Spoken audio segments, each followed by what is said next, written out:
इस मंच पर रोमाना जी को मैं बुलाऊंगी संचालन करने के लिए। तो देखिए, अब वार पलटवार, माफी चाहूंगी, गेस्ट के नाम में थोड़ा सा बदलाव है। आलोक शर्मा जी का नाम मैं बुलाना चाहूंगी मंच पर। आलोक शर्मा जी, सुधांशु जी, आप दोनों आए और अपनी अपनी चेयर पर आसीन हो। सुधांशु जी, आलोक शर्मा जी, तालियों के साथ स्वागत। और अब आपसे सवाल जवाब का सिलसिला शुरू करेंगी रोमाना।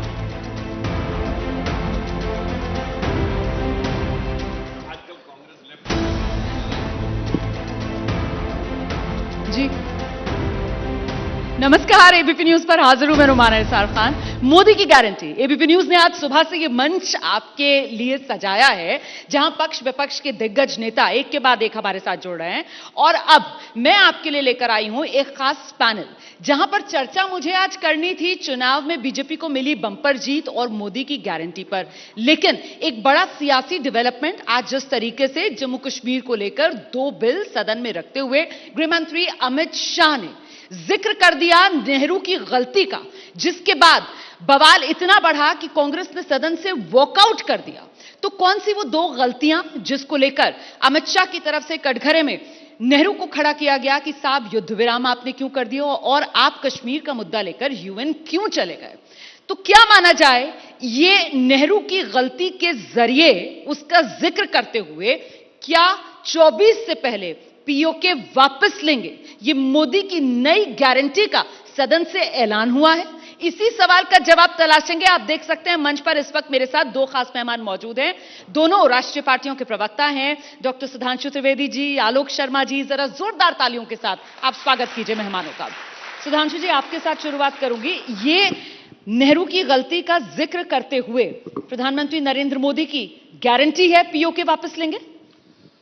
देखिए, जब नेहरू जी की बात करते हैं तो एक गलती नहीं, बहुत भयानक गलती थी। मैं केवल 2 फैक्ट रखता हूं। अक्टूबर 1947, 24 अक्टूबर 1947 भारत में जम्मू कश्मीर का विलय होता है और इंस्ट्रूमेंट ऑफ एक्सेशन हू बहू वर्ड बाय वर्ड वही था जो किसी भी दूसरी रियासत के लिए था। ठीक है। वो मामला यूएन में चला गया। मैं आज की पीढ़ी को याद दिलाना चाहता हूं, कई बार लोग भूल जाते हैं, यूएन बनाई 24 अक्टूबर 1945 को था। भैया 2 साल हुए थे, यूएन की कोई लेजिटिमेसी नहीं थी, सोवियत ब्लॉक उसको मानने को तैयार नहीं था, चाइना उसका मेंबर नहीं था क्या यूएन में जो आपने भेज दिया? मुझे रिसर्च करके बताएं कि 1947 से पहले कितने मुद्दे यूएन में गए। दूसरी बात, जब नेहरू जी प्रधानमंत्री बने उसके बाद 1 साल तक गवर्नर जनरल माउंटबेटन रहे, 30 जून 48 तक। किस लिए कहा गया? साहब वो कुछ रिजर्वल इश्यूज हैं पार्टीशन के, इसलिए पूरे होने चाहिए। तो भाई अगर माउंटबेटन थे तो माउंटबेटन के पास क्यों नहीं गए भाई, और यूएन में चले गए? अब इसे क्या कहेंगे? मतलब इसको आप सिर्फ गलती कहेंगे? साहब वो कहते हैं ना, तारीख ने ऐसे भी फलक देखे हैं कि लम्हों ने खता की थी, सदियों ने सजा पाई। तो एक सदी से दूसरी सदी आ गई और आज तक वो तो ये कहिए कि अगर हमारी सरकार स्पष्ट बहुमत से ना आई होती अगस्त 2019 के बाद, जब धारा 370 हटी है और जम्मू कश्मीर का स्वरूप बदला है, अन्यथा तो ऐसा लग रहा था कि समस्या कभी समाधान ही नहीं हो पाएगा। ये मोदी जी की गारंटी थी, जिसके लिए लोगों ने कहा था 370 ये कभी नहीं हटा सकते, हटा के दिखाया। जिसके लिए लोगों ने कहा था जिस दिन 370 हट जाएगा तिरंगे को कंधा देने वाला नहीं मिलेगा, वहां आपने देखा तिरंगे की वो लड़ियां दिखाई पड़ती हैं 26 जनवरी और 15 अगस्त को। और ये गारंटी ऐसे नहीं है। देखिए क्या है, आजकल राजनीति में विश्वसनीयता का संकट। लोग कहते हैं नेता कह कुछ देते हैं, करते नहीं है। मोदी का कमिटमेंट कब से था? देखिए साहब, एक दौर था जब इस देश में सरकार का राज्यपाल लाल चौक पे 26 जनवरी और 15 अगस्त को भी झंडा नहीं फहरा सकता था। तब हमारे तत्कालीन राष्ट्रीय अध्यक्ष डॉक्टर मुरली मनोहर जोशी जी 1992 में जब गए थे यात्रा लेके, तो उसके संयोजक नरेंद्र मोदी जी थे युवा नेता के रूप में, और उनका वो वीडियो भी अवेलेबल होगा। भाई कल फैसला हो जाएगा किसने अपनी मां का दूध पिया है। तो वो कमिटमेंट उस जमाने में था, जब वो कुछ नहीं थे, भाजपा के एक सामान्य कार्यकर्ता थे, और जब देश के सर्वोच्च पद पर बैठे तो वो कमिटमेंट पूरा कराया। इसे कहते हैं विश्वसनीयता, क्रेडिबिलिटी, और ये है उनकी गारंटी। तो अब बात आगे बढ़ गई है, मतलब वो कमिटमेंट पूरा हो गया, वो 370 हटाने वाली जो गारंटी थी वो मिल गई लोगों को, अब पीओके वापस लेंगे, ये मोदी की नई गारंटी है। देखिए, इसे ये कह सकते हैं जी कि धीरे धीरे रे मना, धीरे सब कुछ होए, माली सींचे 100 घड़ा ऋतु आए फल होए, मगर ऋतु आ रही है और समय पर समुचित फल सबको दिखाई पड़ेगा। ठीक है, जिस बात का जिक्र सुधांशु जी ने भी किया और सदन में गृहमंत्री ने भी किया कि साहब गलती नहीं बल्कि ब्लंडर, नेहरू जी ने ब्लंडर किया, तो सर पीओके मतलब नेहरू का ब्लंडर जो हम हिंदुस्तानी भुगत रहे हैं। देखिए, मुझे लगता है कि चाइना को क्लीन चिट देने वाले लोग आज नेहरू जी के अंदर ब्लंडर ढूंढ रहे हैं।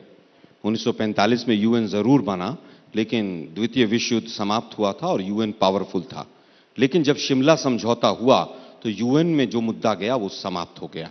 अगर उसके बाद, क्योंकि शिमला समझौते में था कि हम द्विपक्षीय इसको समस्या का समाधान करेंगे और कोई तीसरा पक्ष नहीं होगा, लेकिन अगर दोबारा यूएन में कोई लेकर गया तो मोदी जी की सरकार लेकर गई।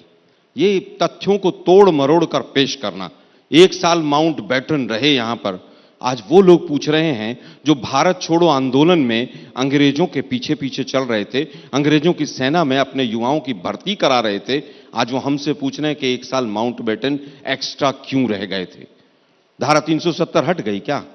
मैं देश के प्रधानमंत्री से पूछना चाहता हूं। धारा 370 में इससे पहले भी 36 बदलाव हुए। 2 प्रधानमंत्री हुआ करते थे, क्या वो नहीं बदले गए? सुप्रीम कोर्ट, हाई कोर्ट होता था, उनकी पावर्स नहीं थी, पंचायती राज नहीं था, कॉन्करेंट लिस्ट के बहुत सब्जेक्ट नहीं थे। आज भी धारा 370 हिंदुस्तान के संविधान का हिस्सा है, लेकिन लाल किले की प्राचीर से लेकर इस मंच तक झूठ बोला जाता है। अनुच्छेद 370 हट गया है ना जम्मू कश्मीर से? नहीं हटा ना, किसने कहा? आप मुझे आर्टिकल पढ़ा है? लेकिन जो रोड़ा था वो तो हट गया ना। कोई रोड़ा नहीं हटा। हाँ। आप उस ऑर्डिनेंस को पढ़िए। लिखा है using the powers of article 370 we are making these 2 changes. पर दिक्कत यह कि मीडिया के साथ ही पढ़ते नहीं आजकल। ऑर्डिनेंस पढ़ा है आपने? वो 6 अगस्त वाला। सर आपने कश्मीर को देखा है? मैं वापस आ रहा हूं। 370 हटने के बाद से आपने अब आप मुद्दे देखिए। ठीक है, अब आप मुद्दे को आपको अच्छा, अगर ठीक है, उनका वो पक्ष technical रखना है जवाब तो आप उनको पक्ष आप रख लीजिए, मैं चुप हो जाता हूं। नहीं, आप अपनी बात मैं रखिए। वास्तविकता देश को बता रहा हूं। अगर आपके पास कोई कागज है कि धारा 370 हिंदुस्तान के संविधान का हिस्सा नहीं है तो मैं बैठा हूं चुपचाप। आर्टिकल अनुच्छेद 370 मैं कह रहा हूं अनुच्छेद 370 अब हिंदुस्तान के संविधान का हिस्सा नहीं है। मैं एबीपी मंच के इस माध्यम से दोनों प्रवक्ताओं को चैलेंज करता हूं कि मुझे कागज दिखा दो। मुझे भी लपेट लिया आपने। आपने क्योंकि मुझे बीच में टोका बोल दिया। मैंने बीच में टोका क्योंकि आप लोग, मैंने क्लैरिफिकेशन आपने चाहा वो था। ऑर्डिनेंस, मेरे दर्शक के लिए मैं आपसे क्लैरिफिकेशन अगर मांग रही हूं तो आप मुझे किसी पार्टी का प्रवक्ता बना देंगे। आपने दोबारा जैसे ही आप पकड़े गए तो आपने तुरंत उसके टॉपिक को बदल दिया। आपने जम्मू कश्मीर देखा है? अरे भाई, जम्मू कश्मीर मैंने भी देखा है और पूरा विश्व देख रहा है। 4.5-5 साल से वहां चुनाव नहीं हो रहे। आप बताइए कब चुनाव हुए थे लास्ट वहां पर सर वहां G20 की बैठकें हो गई। वही तो प्रॉब्लम है। दुनिया भर के डेलीगेशन पहुंच गए। दिक्कत यह है कि बीजेपी का प्रवक्ता बोलता है तो आप शांत बैठती हैं। मुझे बोल तो लेने दीजिए। अच्छा बोलिए। अभी वहां पर लेह लद्दाख में चुनाव हुए, किसी मीडिया की हिम्मत नहीं हुई कि बीजेपी बुरी तरह से हारी वहां पर, कि वहां के नतीजे दिखा दिए जाए। हमने तो बताया एबीपी न्यूज पर कि लेह लद्दाख काउंसिल के अंदर कांग्रेस ने बढ़िया प्रदर्शन किया। मैं फिर कहूंगा जी, अगर वहां पर कांग्रेस की जगह बीजेपी जीती होती तो आप मोदी जी का झंडा लेकर पूरा नोएडा का मीडिया निकल जाता। शांति से मेरी बात को सुनिए, अदरवाइज मेरे पास सारे तथ्य हैं। अब मैं वापस पूछना चाहता हूं, 2 बदलाव किए आपने। 2 बदलाव में क्या था कि कॉन्स्टिट्यूएंट असेंबली की जगह गवर्नर के पास पावर्स होंगी और गवर्नर्स के पास जो पावर्स हैं उसके बेसिस पर हम ये चेंजेस करने जा रहे हैं कि जो 35A था उसमें 35A भी नहीं है ऑर्डिनेंस में कि 1959 में जो फला पॉइंट था वो हटा दिया गया। मान ली हमने बात, उससे बड़े बड़े चेंजेस तो कांग्रेस ने किए हैं। और जिस समय पर धारा 370 के बारे में बात हुई और फैसला हुआ, क्या उस कैबिनेट में श्यामा प्रसाद मुखर्जी इनके जो मुख्य व्यक्ति थे क्या वो नहीं थे? वो भी थे उसके अंदर। लेकिन उस समय के हालात को आज के हालात से तुलना करना, अरे भाई आपके आने के बाद जम्मू कश्मीर में अगर इतनी अच्छी सिचुएशन है, 6 साल के अंदर 3.5 साल तक इंटरनेट बंद रहा वहां पर। जो लोग कहते थे कि हम वहां पर तिरंगा नहीं उठाने देंगे, उनके साथ तो 6 महीने सरकार चलाई आपने। पीडीपी के साथ जो कॉमन मिनिमम प्रोग्राम बना उसमें पहले पेज पे 6ठा पॉइंट क्या था कि धारा 370 को हम मजबूत करेंगे। क्या था कि नहीं था? केवल रोटियां सेकने से देश नहीं चलता है। सुधांशु अब बिल्कुल टेक्निकल जवाब 370 पर क्या देश को भ्रमित कर रही है मोदी सरकार? देखिए, धारा 370 के ही प्रावधान का प्रयोग करके धारा 370 को समाप्त तो निष्क्रिय किया जाता है। ये वैसा ही बचकाना तर्क है। अब मुझे आर्टिकल पढ़ के सुना दीजिए। अरे सुनिए मेरी, अब आप बोल रहे थे, आप सुन लीजिए प्लीज। ये वैसा ही बचकाना तर्क है कि भारत की आजादी का विधेयक ब्रिटिश पार्लियामेंट में पास हुआ था, इंडिपेंडेंस ऑफ इंडिया एक्ट। तो आप कहेंगे कि हम आजादी नहीं हुए क्योंकि आप तो ब्रिटिश पार्लियामेंट के एक्ट से इनेक्टेड हुए। ये बचकाना तर्क है। भाई यही है ना, इंडिपेंडेंस ऑफ इंडिया एक्ट पारित हुआ, भाई वो पारित हुआ, उसके साथ वो समाप्त हो गया। मैं यहीं के धारा 10 सेकंड का उत्तर 370 के ही दूं। उजान केवल समाप्त 10 हो गया। सेकंड। ये बोल लें उसके बाद अपना मिनट, अब आप बोल रहे थे, मैंने डिस्टर्बेंस नहीं किया सर।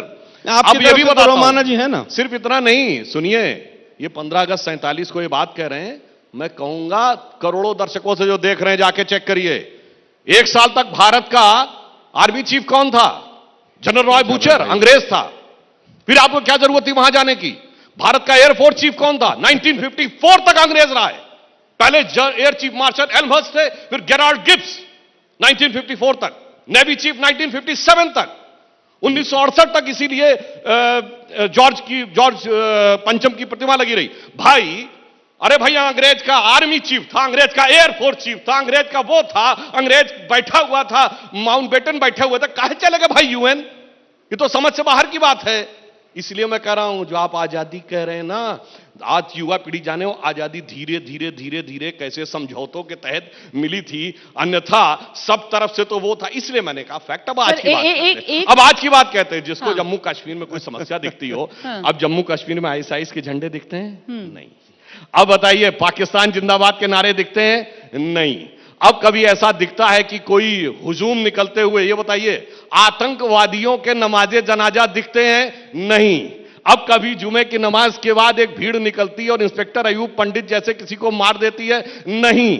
अब हुर्रियत के नेता एक जमाने में, इनके जमाने में दिल्ली में आते थे, जलवाए जलाल के साथ आते थे, दामाद की तरह उनका स्वागत होता था, और अब आते हैं एनआईए की पेशी में, ईडी के सम्मन के ऊपर आते हैं। साहब, बहुत जमाना गुजर गया, और वो जो कहते हैं वो कहानी इतनी पुरानी हो गई कि अब ये पूछिए, सुधांशु जी, हाँ, एक सवाल का जवाब। हाँ बताइए। 24 में चुनाव आने वाला है, और 24 के चुनाव से पहले यहां पर जो इतिहास की क्लास चलाई जा रही है बीजेपी की तरफ से, और ये नेहरू की जो गलतियां याद की जा रही हैं, 75 साल पुरानी जो नेहरू की गलतियां दोहराई जा रही हैं, इसके पीछे मंशा और मकसद क्या है, ये बता दीजिए। मैं ये कहता कि अगर वो चीज आज अप्रासंगिक हो गई होती तो कोई बात नहीं थी, मैटर सॉल्व हो गया होता तो कहने की जरूरत नहीं थी। ठीक है। अब हम कोई ये थोड़ी कहते हैं कि जूनागढ़ का मामला आज भी बात करो, तो फिनिश हो गया ना। ठीक है। हम थोड़ी कहते हैं गोवा का मामला आज भी बात करो, वो अनफिनिश रह गया। और नेहरू की गलती कौन गिनाता है? ये बताइए। अभी एक मुद्दा बहुत से लोग उठाते हैं, जातिगत जनगणना। ब्रिटिश टाइम तक जातिगत जनगणना होती थी, रोकी किसने थी? 1951 में नेहरू जी की सरकार ने रोकी थी। ये कह के रोकी थी कि अंग्रेजों की फूट डालो राज करो की नीति की बात है, तो बोलो ना नेहरू गलत थे भाई। आज उसके बाद नेहरू जी की बेटी इंदिरा जी बनी, तो कांग्रेस का नारा क्या होता था? जात पे ना पात पे, इंदिरा जी की बात पे मोहर लगेगी हाथ पे। अब आइए, राजीव गांधी जी 6 दिसंबर 1990 को संसद के पटल पे बोले कांग्रेस जात पात में विश्वास नहीं करती है, मंडल के विरोध में, और उन्होंने कहा हमारा नारा है जात पे ना पात पे मोहर लगेगी हाथ पे। अब बताइए, उनके खानदान में चश्मो चिराग पैदा हुए हैं जो कह रहे हैं मेरे बाप भी गलत थे, मेरी दादी भी गलत, नेहरू जी भी गलत। तो बोलो ना, नेहरू को गलत तो आप सिद्ध कर रहे हैं। नेहरू की गलती मतलब पीओके वाली तो बीजेपी गिना रही है, लेकिन ये जातिगत जनगणना वाली नेहरू की गलती खुद राहुल गांधी बता रहे हैं। सर, मतलब नेहरू की गलतियां ही गिनाई जा रही है हर तरफ से। मैं केवल 2-3 चीजें बता देना चाहता हूं एबीपी के दर्शकों को। जी। धारा 370 और 35 अगर हट गई है तो सुप्रीम कोर्ट में 17 केसेस चल रहे हैं। पहला पिटिशनर था वी द सिटीजन्स। आज तक वो पिटीशन क्यों चल रही हैं? क्योंकि धारा 370 आज भी संविधान का हिस्सा है। आपने 2 बदलाव किए और वो दोनों बदलाव आज तक आपको वहां पर चुनाव भी नहीं करवा पाए हैं। धारा 370 को मजबूत करेंगे। पंडित नेहरू ने अगर गलती की थी तो आप पीडीपी के साथ मिलकर उसको मजबूत करके अच्छा काम कर रहे थे। मैं केवल ये कहता हूं कि सत्ता के सुख के लिए हमने तो कश्मीरी पंडितों के लिए भी तमाम काम किए। हमने उड़ान योजना से लेकर कश्मीर के इंटीग्रेशन से लेकर तमाम काम हुए, लेकिन जब आपकी सरकार आई और वहां पर भी और यहां पर भी, तो वहां पर जिस तरह से राशन की भी कमी हुई और जिस तरह से कश्मीरी पंडितों ने प्रदर्शन किए, आपने कश्मीरी पंडितों पर भी केवल वोट मांगी, जम्मू कश्मीर पर केवल वोट मांगी, हिंदू मुसलमान जम्मू कश्मीर के तमाम चीजों को लेकर करके आपने दूसरी जगह पर वोट मांगी। और यही कारण है कि आपकी नीति और नीयत में फर्क था, गलती थी, इसीलिए आज तक आप वहां पर चुनाव नहीं करा पाए। आईएसआईएस की बात, 2016 में गृह मंत्री, 15 में गृह मंत्री कौन थे? राजनाथ सिंह जी थे। और राजनाथ सिंह जी ने संसद के पटल पर कहा था कि हिंदुस्तान में आईएसआईएस का एक भी व्यक्ति नहीं। 2015 के बाद तो हमारी सरकार रही नहीं, 2015 के बाद तो आप ही की सरकार रही। ये रिकॉर्ड ऑन रिकॉर्ड संसद में दिया गया राजनाथ सिंह जी का बयान है। लेकिन बदनाम करना एक है भी तो व्यक्ति नहीं बोला था, उन्होंने कहा था एक आईएएस भी व्यक्ति वर्ड नहीं बोला था। आईएसआईएस का कोई भी व्यक्ति किसी तरह का कोई हस्तक्षेप हमारे यहां पर नहीं। लेकिन आज आप क्योंकि आईएसआईएस के नाम पर हिंदू मुसलमान का एजेंडा चल सकता है अच्छा, वो तो झंडे नहीं वोट दिखते मांग थे? लीजिए। वो वापस झंडे नहीं आता हूं, देखे? वापस आता हूं, ये कहते हैं साहब तो कुछ भी नहीं होता। झंडे नहीं देखे अरे भाई आपने सुनिए ना, टीवी पे? सुनिए ना भाई, पुलवामा में जो हुआ वो भी हमारे टाइम पे हुआ होगा। उरी में, पुंछ में, पुलवामा में, पठानकोट में, सब हमारे टाइम पे हुआ होगा। अभी 10 दिन पहले, 15 दिन पहले 5 जवान शहीद हुए और मोदी जी वो हवाई जहाज में हाथ हिला रहे थे, वो भी हमारे टाइम में ही हुआ होगा। आपने तो आतंकवाद समाप्त कर दिया पूरी तरह से। मुझे लगता है कि बुरहान वानी का जनाजा आज तक के शायद इतिहास में सबसे बड़ा जनाजा निकला होगा। 2 से 2.5 लाख लोग उसके अंदर थे, जिसके भाई को आपने नौकरी और पैसा देने का वादा किया, बाद में मुकर गए आप लोग। आपने अभी कहा ना कि वहां पर अब जनाजे नहीं निकलते। बुरहान वानी का जनाजा शायद पूरा देश भूला नहीं है, लेकिन उसके बावजूद क्योंकि आपको वोट चाहिए। आलोक जी एक सवाल पूछ लूं बीच में?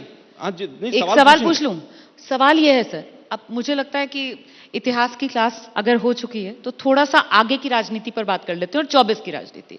सवाल मेरा यह है कि 19 में बालाकोट और 24 में अगर बात पीओके पर आएगी तो फिर क्या होगा सर? जो हाल कांग्रेस का 19 में हुआ वही 24 में भी होगा क्या, अगर राष्ट्रवाद वाला मुद्दा हावी होगा तो? देखिए, मुझे लगता है राष्ट्रवाद हमेशा हावी था, हावी है, हावी रहेगा, लेकिन कपटी राष्ट्रवाद 2014 के बाद हावी हुआ है। चर्चा कर रहे हैं हम मोदी की गारंटी, और यहां पर आज जो नया बयान सदन में गृहमंत्री अमित शाह की तरफ से दिया गया कि पीओके लेकर रहेंगे, क्या यही नई मोदी की गारंटी है? और जिस तरीके से पीओके के जरिए नेहरू की गलती नहीं बल्कि ब्लंडर था यह कहकर कांग्रेस पर हमला बोला गया, 24 को लेकर क्या यहां से अब नैरेटिव सेट होता हुआ नजर आ रहा है? मामला 24 चुनाव का सीधे सीधे राष्ट्रवाद के इर्द गिर्द घूमता हुआ नजर आ रहा है। और इसी को लेकर ब्रेक पर जाने से पहले कांग्रेस प्रवक्ता आलोक शर्मा की तरफ से कहा जा रहा था कि साहब ये राष्ट्रवाद ना कहिए, कपटी राष्ट्रवाद कहिए। तो क्या है ये कपटी राष्ट्रवाद आलोक जी? कपटी राष्ट्रवाद यह होता है कि राष्ट्रवाद का चोला पहनकर वोट मांगे जाएं, अपने जवानों की शहादत पर भी वोट मांगे जाएं। 26/11 हो तो मोदी जी बाहर जाकर प्रेस कॉन्फ्रेंस करें और सरकार को कोसने लगे जब हमारे जवान, योद्धा जवान अंदर लड़ रहे हों। कपटी राष्ट्रवाद यह होता है कि चाइना के बॉर्डर पर 20 जवान हमारे शहीद हों और मोदी जी उनको आकर क्लीन चिट दे दें, और उसके बाद 20 दौर की वार्ता हो कि 2020 अप्रैल से पहले की यथास्थिति बरकरार की जाए। कपटी राष्ट्रवाद यह होता है कि जब जिस समय पर पुलवामा होता है और सतपाल मलिक जी फोन करते हैं मोदी जी को तो कहते हैं कि आप चुप रहिए।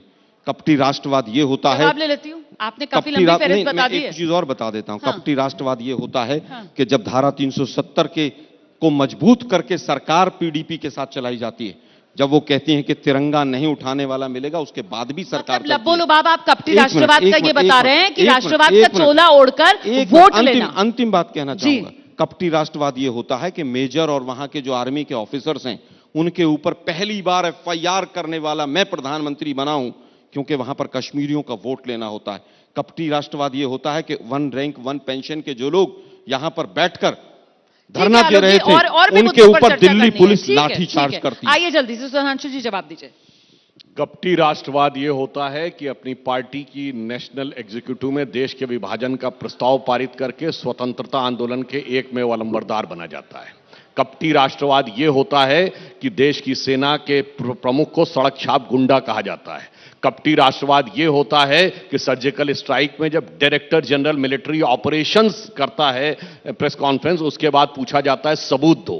कपटी राष्ट्रवाद यह होता है कि बालाकोट की एयर स्ट्राइक के बाद जब इंडियन एयरफोर्स कहती है, उसके बाद पूछा जाता है आदमी मरे थे कि कौवे मरे थे, बिल्डिंग गिरी थी कि वो गिरे थे। कपटी राष्ट्रवाद यह होता है कि संसद के हमले में सर्वोच्च न्यायालय के द्वारा आरोपी नहीं सजाए याफ्ता होने के बाद 7 साल तक अफजल गुरु की फाइल पेंडिंग रहती है, और जब उसमें जान गंवाने वाले, बलिदान होने वाले सुरक्षा बलों के परिवार के लोग मेडल लौटा देते हैं, सोनिया गांधी जी की आंख में आंसू नहीं आता, बटाला हाउस इनकाउंटर के आरोपियों के लिए आंसू आता है। कपटी राष्ट्रवाद यह होता है 26/11 का हमला इनकी सरकार कहती है हाफिज सईद ने कराया और इनका नेता कहता आरएसएस ने कराया, दिग्विजय सिंह। ठीक है, कपटी राष्ट्रवाद यह होता है कि 26/11 का हमला, सुनिए एक मिनट सर, सुनिए, 26/11 का हमला होने के बाद यह नवंबर 2008, जाके चेक करिएगा, जुलाई 2009 शर्म शेख में ज्वाइंट डिक्लेरेशन होता है पाकिस्तान के साथ कि शांति वार्ता आतंकवाद से प्रभावित नहीं होगी। और हमारा राष्ट्रवाद वो है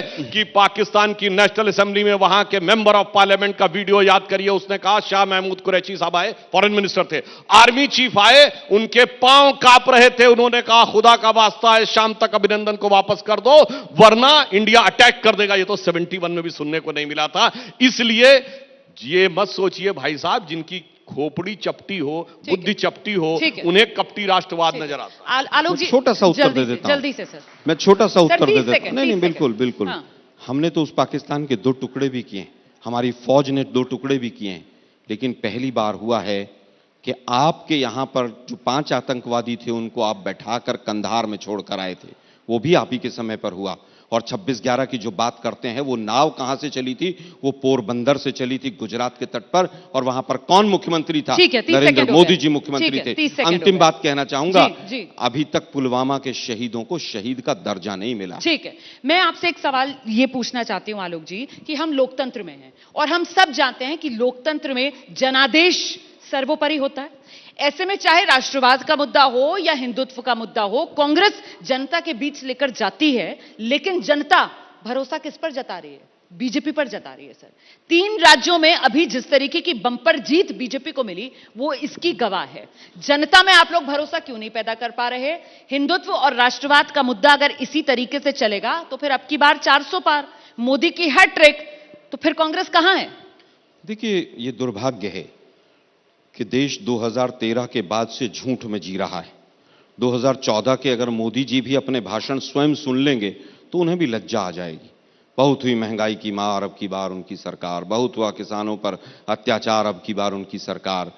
डॉलर 35 रुपए में मिलेगा, पेट्रोल 35 रुपए में मिलेगा, 15 लाख अकाउंट में आएंगे, 2 करोड़ रोजगार मिलेंगे, और तमाम तरह की इतने लंबे लंबे झूठे वायदे किए गए कि जो टैक्स पेयर्स का पैसा है, खासतौर पर नौकरी करने वाले, वो चाय पर चर्चा होती थी, वो तो यूं ही आ जाएगा। फिर धीरे धीरे जैसे समय बला तो अब नोटबंदी है तो काला धन बाहर आ जाएगा। फिर काला धन विदेशों से 4 लाख करोड़ आ रहा था। तो उसके बाद पता लोग चला, बेवकूफ हैं, कांग्रेस अक्लमंद है। मैंने नहीं कहा, हाँ। मैंने बेवकूफ नहीं कहा, ये तो बीजेपी की भाषा बोल रहे हैं आप। हाँ। क्या बीजेपी इस तरह के आप अपनी भाषा बोल दीजिए। मैं वही कह रहा हूँ, बीजेपी की इस तरह की भाषा बोलकर हमसे सवाल पूछती है। हाँ। मैंने नहीं कहा कि लोग बेवकूफ हैं, मैंने कहा कि कहीं ना कहीं बहकावे में है जनता। और मैंने तमाम एग्जाम्पल गिनाए, मैं गलत नहीं बोल रहा हूं। 2022 भाइयों बहनों मित्रों, किसान की आय डबल, और किसान हर घर में जल, और जल छत होगी, छत के नीचे नल होगा, नल के नीचे बाल्टी, बाल्टी में पानी, और पानी में डब्बा। अरे भाई, 2022 में आते आते क्या किसानों की आय डबल हो गई? नहीं तो ये बहकावे की वजह से सुधांशु जी, ये बहकावे में आकर मैडम एक मिनट, मुझे बात तो पूरी कर लेने दीजिए। मुझे बात तो पूरी कर लेने दीजिए। आपका यहां पर पूरे होर्डिंग्स लगे हैं मोदी की गारंटी, ठीक है? आप भरसक प्रयास कर रहे हैं कि मोदी जी का प्रचार हो। सर, देश के प्रधानमंत्री हैं, मोदी की गारंटी चली है। फिर कहूंगा, चुनावी राज्यों के अंदर जो नतीजे आए हैं उसमें यही गारंटी चली है। मोदी जी की गारंटी पिछले 2014 के बाद से 40 चुनावों में क्यों नहीं चली? 2018 में क्यों नहीं चली? इन्हीं 3 राज्यों में मोदी जी हारे थे। क्या मोदी जी की गारंटी चल रही है, इसका प्रचार आप ऐसे करेंगे? तो आपने मुझे कोई दिक्कत कब देखा है मोदी की गारंटी शो में करते हुए? इस बार जब गारंटी चली है तो हम शो कर रहे हैं सर। आप चैनल के सर जो लाइन लेंथ है वो तो तय मत करिए ना, कम से कम मंच पर बैठकर आप ये तो नहीं तय कर सकते हैं। मैं कह रहा हूं आपका विशेषाधिकार है, मैंने तो पहले भी देखा, मैं मंच पर बैठा हूं ना, मैं अपने उत्तर दे रहा हूं ना, कम से कम बोल लेने दीजिए। अगर मोदी जी की इतनी गारंटी थी तो तेलंगाना में क्यों नहीं चली? मोदी जी की गारंटी मणिपुर में नहीं चल रही।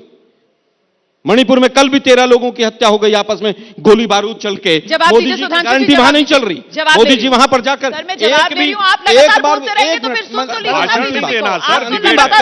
अंतिम बात कहना चाहता हूं, क्या देश के प्रधानमंत्री इतने बड़े विश्व गुरु हैं, वो क्या एक बार मणिपुर की जनता के बीच में जाकर ये नहीं कह सकते? मणिपुर पुराना मुद्दा है, हम लोग बहुत बार। अरे मैम, 13 लोग कल मरे,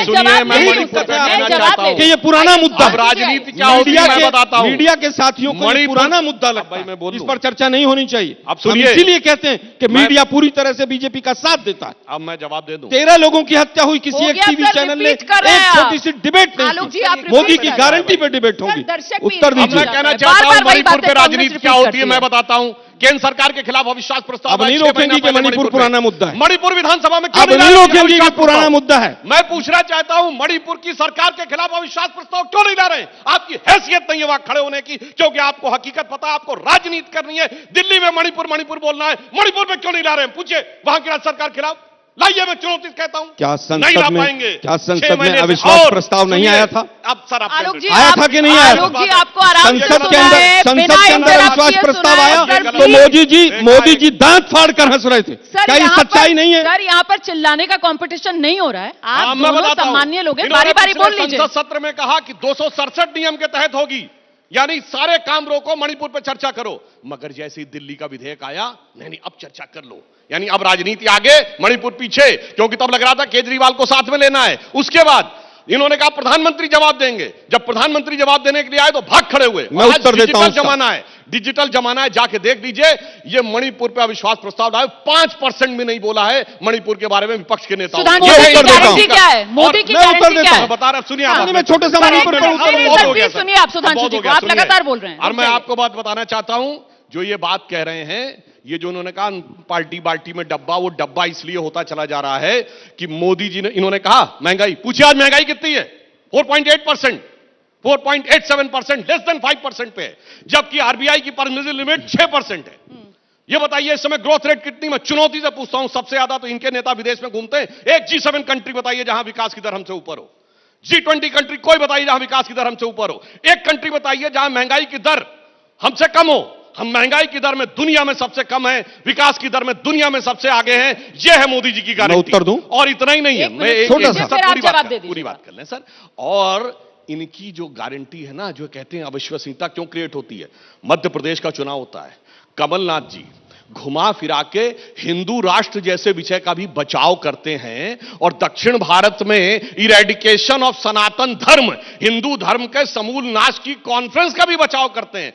भाई साहब, जब एक चेहरे पे इतने चेहरे लगा के आप आते हैं, तो आप ये सोचें कि आपकी कौन सी गारंटी पे लोग भरोसा करेंगे, ये लोगों के लिए समझना मुश्किल होता है। इसलिए मैं कह रहा हूं, ईमानदारी से इस देश में एक ही गारंटी है, मोदी जी की गारंटी, और बाकी सबकी बजा दी है घंटी, क्योंकि बाकी सब हो गए ढपोरशन। ठीक है, मतलब फिलहाल तो देखिए आलोक जी, आप सुन लीजिए पहले सवाल, फिर जवाब दे दीजिएगा। और सवाल मेरा यह है कि अभी की स्थिति यह है कि जो विपक्ष की रणनीति और जो कांग्रेस की रणनीति है ना, उस पर अभी चुनावी नतीजे ये बता रहे हैं कि मोदी की गारंटी भारी पड़ रही है। अब आप उसको माने या ना माने, लेकिन ये इबारत दीवार पर लिखी हुई है।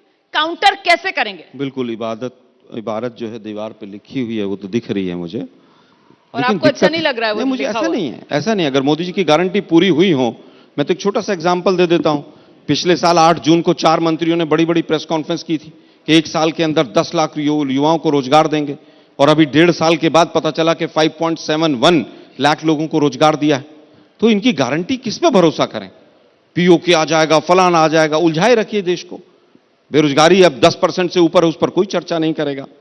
हिंदू मुसलमान करने के अलावा मैं तो सोच रहा था सनातन कौन पर- से डाटा में 10% से ऊपर है बताइए? अरे इस बार का आंकड़ा जो है किसका नाम कोट करिए, संस्था, किस संस्था? एनएसएसओ का, एनएसएसओ। हाँ। एनएसएसओ लगता है बेरोजगारी का डाटा देता है। मेरे ख्याल से पीरियोडिक लेबर सर्वे देता है बेरोजगारी का चलो डाटा। मैं उस पे मैं अपने शब्द वापस ले लेता हूं।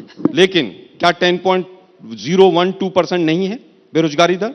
क्या हरियाणा जो आपके 9 साल से है, क्या हरियाणा में आज बेरोजगारी दर हाईएस्ट नहीं है? क्या छत्तीसगढ़ के अंदर 0.5% 16 से घटकर नहीं हुई थी? लेकिन उसके बावजूद अगर हमें वोट कम मिला, वोट नहीं मिला, हमारी सरकार नहीं आई, हम शिरोधार्य करते हैं उस रिजल्ट को। लेकिन आज भी अगर 5 राज्यों को चुनाव को देखें तो 12 लाख वोट कांग्रेस को ज्यादा मिले। क्या यह सच नहीं है? क्या क्यों 12 लाख वोट इन लोगों ने दे दिया? मंथन किया पार्टी ने। देखिए, मुझे आखिरकार क्यों भरोसा हासिल नहीं कर पा रही है कांग्रेस? अभी- ये मामला मुद्दों का है सर, सुन लीजिए एक मिनट, ये मामला मुद्दे का है सर, या फिर चेहरा, उससे मार खा रही है कांग्रेस? और चेहरा क्योंकि सामने प्रधानमंत्री नरेंद्र मोदी हैं और विपक्ष के पास कोई उनके स्तर का, उनके कद का नेता नहीं है, इस वजह से आप पिछड़ रहे हैं। नहीं, बिल्कुल उनके स्तर का बिल्कुल कोई नेता हमारे पास नहीं, जो सुबह से शाम तक केवल प्रचार के काम में लगा रहता हो और देश के प्रधानमंत्री लाल किले की प्राचीर से ढूंढ बोलते हो। हमारे पास उनके स्तर का कोई नेता नहीं। 1 लाख करोड़, 2 लाख करोड़, 3 लाख करोड़, जो चुनाव आता है वहां पर उनका कनेक्शन हो जाता है। जो चुनाव आता है वहां पर झूठ की गंगा बहा देते हैं वो, और फिर आखिर में आकर कन्हैया लाल पर वोट कह रहे कुछ मैं फिर कह बताइए रहा हूं, तो। मैं फिर बताता। अरे भाई, कितनी चीजें तो गिनवाई, बताइए। कितनी चीजें तो अभी गिनवाई पिछले उसमें स्लॉट में मैंने आपको। फिर राजस्थान में जाकर कहते हैं कन्हैया लाल पे मुझे वोट दे दो, लाल डायरी पे मुझे वोट दे दो। अरे भाई, तो आप देश के प्रधानमंत्री हैं, आप इतने दिन से देश के प्रधानमंत्री हैं, लाल डायरी मंगवाइए ना। अब तो हम कह रहे हैं लाल डायरी मंगवाइए, और राजस्थान में 2 दिन से तो राम राज्य आ ही गया होगा। लेकिन दुर्भाग्य यह है कि हमसे पूछ रही हैं रोमाना जी कि आप मंथन नहीं करते। अरे भाई, इनसे मुख्यमंत्री तो बनवा लीजिए, वहां एमएलए ले लेके वो वसुंधरा जी घूम रही हैं, लेकिन मीडिया कहीं नहीं पूछ रहा है उनसे। दुर्भाग्य यह है कि असली जो मुद्दे हैं उनसे भटकाया जाता है। एमपीपीएससी में पिछले 6 साल से यहां सब युवा, मेरे भाई बहन, छोटे बच्चे बैठे हुए हैं, एक भी रिक्रूटमेंट नहीं हुआ। लेकिन उसकी मुद्दे को हटाने के लिए 6 अलग अलग जातियों के चेहरे लगाइए और पीछे राम मंदिर लगा दीजिए और वोट लेके आगे निकल जाइए आप। तो सर, ये मीडिया का काम है या कांग्रेस भी कुछ करेगी? मैं नहीं कह मतलब मीडिया जो है वो कांग्रेस के लिए जमीन तैयार करे कि जनता जो है वो कांग्रेस को वोट दे। मैंने नहीं कहा। अपनी नाकामी को सर मीडिया पर मत फोड़िए, ठीक रहा। मैंने नहीं कहा। नहीं, आप ही ने कहा सर। मैंने कहा कि असली जो मुद्दे हम तो कमलनाथ को लेकर भी खबरें आपने दिखाते सवाल थे। पूछा कि आप आत्मंथन करते हैं? हाँ, कि तो नहीं? आत्मंथन हार को लेकर नहीं कहा, करेंगे सर? मैंने कहा बिल्कुल नहीं करेंगे क्या? बिल्कुल आत्मंथन होना चाहिए। हाँ। लेकिन बाकी विषयों पर भी चर्चा होनी चाहिए। हाँ। उसमें क्या दिक्कत है? नहीं, बिल्कुल है, लेकिन यहाँ बहस बाकी हो रही मुद्दों है पर ना। चर्चा अब नहीं अगर होनी मैं चाहिए। सुधांशु जी से मैं सवाल फिर कहूंगा, पूछूंगी मैं चेहरों फिर को कहूंगा, लेकर, तो मैं- फिर आपसे क्या सवाल पूछूंगी और मैं आप उस फिर- पर मैं क्या फिर काउंटर कहूंगा, करेंगे? मैं फिर या कहूंगा। बीजेपी को घेरना है, इस वजह से आप नहीं, चाहते हैं कि बीजेपी को घेरने के लिए मैं फिर कहूंगा, सुधांशु जी से सीएम को लेकर सवाल एक पूछने मिनट, लगे। रोमाना, मैं अंतिम बात कहना चाहूंगा। चेहरे में चेहरे बताऊं। की बार-बार अब चेहरे की बात करते हैं। हाँ, मोदी जी के तमाम चेहरे लोगों ने देख लिए हैं। हाँ। किस तरह से वो 80, 20, शमशान, कब्रिस्तान, ईद, दिवाली, किस पर वोट मांगते हैं। आज तक किसी प्रधानमंत्री का दूसरे का कोई 2 वक्तव्य मुझे बता दीजिए। दूसरी चीज, अभी कर्नाटक के अंदर भी हनुमान जी के ऊपर वोट मांगेंगे, फलाने पे वोट मांगेंगे। क्या हुआ? कहीं गाड़ी चल गई है, लोगों ने भरोसा किया, ठीक है हम अपना आत्मंथन भी करेंगे। मैंने कहा 4 राज्यों के चुनाव हुए, 5 राज्यों के 12 लाख वोट हमें ज्यादा है, लेकिन उसके बावजूद हम कह रहे हैं कि हम आत्मंथन करेंगे। सर, मेरे पास मेरा प्रोड्यूसर मैसेज कर रहा है कि पूरे शो में सिर्फ आलोक शर्मा सुनाई पड़ रहे हैं। अब जरा सा चुप हो जाइए मैं सर, आपकी सुधांशु जी को भी अनुमति तो सुन लेते हैं। हाँ, बिल्कुल, और आप अब मैं प्लीज अनुमति सर दो, मैं वापस बोल जाकर दूं। ये शो जरूर देखिएगा, क्योंकि प्रोड्यूसर हर साहब बार को आप कहिए। एंकर से कहते हैं कि आप बाद में शो जरूर मैं सिर्फ देखिएगा। एक बात आपने ये मुझे कहना बोलने चाहता नहीं हूं। दिया, प्रोड्यूसर तो मैं साहब को आपसे कहिए। गुजारिश कर रही हूँ कि आप बाद में जाकर ये शो और जरूर मैं देखिएगा। दर्शकों से कह रहा और हूं, सुधांशु जब जी ये को आप बोलते सुन हैं मैं लेते एकदम शांति से सुनता हूं। आप प्रोड्यूसर- जो बोल रहे हो अनाप प्लीज, शनाप आलोक बोलिए, जी, मैं उन्हें प्लीज, कल प्लीज, प्रोड्यूसर साहब को कहिए, प्लीज, कांग्रेस आलोक के जी, प्रवक्ता को चुप करा दिया गया है। सुधांशु जी, अब मैं बताता हूं चेहरा बदलना क्या होता है। अभी राजस्थान का चुनाव हुआ, आपको याद है कि राहुल गांधी जी ने अपना गोत्र कब बताया था? 2018 के राजस्थान के चुनाव में पुष्कर से बाहर निकले थे, और आज तक किसी को नहीं पता होगा किसी नेता के बारे में कि जाति तो पता है कौन सी उपजाति है, कौन सा गोत्र है, यह भी बताया गया, ठीक। और इनके विधानसभा अध्यक्ष सीपी जोशी जी इस बार चुनाव हार गए। उनका नाथ द्वारा में वो कैसा आपत्तिजनक वीडियो है जिसमें वो मोदी जी, उमा भारती जी और हमारे पिछड़े वर्ग के तमाम नेताओं का नाम लेके कह रहे हैं इन सबको क्या पता होता है, वो तो धर्म के बारे में ब्राह्मणों को पता होता है, ठीक है। एक चेहरा ये था 2018 में, और 2023 में कहते हैं जातिगत गणना चाहिए, मैं तो इनके साथ हूं। भैया, वो कुर्ते के ऊपर जनेऊ के भी साथ हूं और फिर पलट के मैं पिछड़ों के साथ हूं। जनाब, ये चेहरे बदलने से समस्या होती है। और एक लाइन, मैं एक लाइन और, क्या पिछड़ा जनेऊ नहीं पहन सकता? देखिए एक लाइन में, एक जल्दी से सर। इनके पास जानते कितने चेहरे हैं? एक पुराने जमाने में हम लोगों का बचपन का गीत था कि सोमवार को हम मिले, मंगलवार को नैन, और बुध को मेरी नींद गई, और जुमेरात को चैन। अगर इस तुकबंदी से जम्मू कश्मीर में चुनाव होते हो तो मैं जरूर इस तुकबंदी को सुनूंगा। अगर इस तुकबंदी से रोजगार बढ़ते हो तो मैं इस तुकबंदी जरूर। यहाँ पर रुक रहे, और जिस तरीके की आर पार आपने कांग्रेस और बीजेपी के बीच देखी है, यकीन मानिए अभी तो 24 को लेकर सियासत गरमाएगी, और ये गर्माहट यूं ही और बढ़ेगी।